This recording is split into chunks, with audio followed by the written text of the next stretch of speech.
नाशिक जिल्ह्यात दरी येथे प्रसिद्ध श्रद्धास्थान आणि पर्यटन स्थळ दराई माता देवस्थान परिसरात 12 मे रोजी दुपारी लागलेला भीषण वणवा आता रात्री 8:30 वाजता पूर्णपणे आटोक्यात आला आहे. दक्षिण पूर्व बाजूने लागलेल्या आगीमुळे देवस्थान परिसरातील झाडं, वनसंपदा आणि वन्यजीवन धोक्यात आले होते.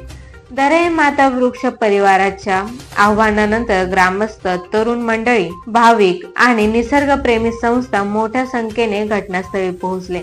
सर्वांनी एकत्र येऊन पाणी, फांद्या आणि स्थानिक साधनांच्या मदतीनं आग विझवण्याचं काम केलं. त्यांच्या तत्परतेमुळे मोठं नुकसान टळलं आहे.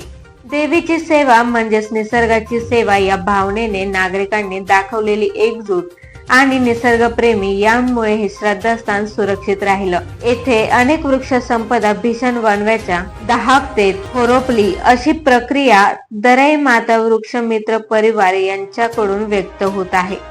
जागर महाराष्ट्र न्यूज साठी अविनाश शिरसाट, नाशिक.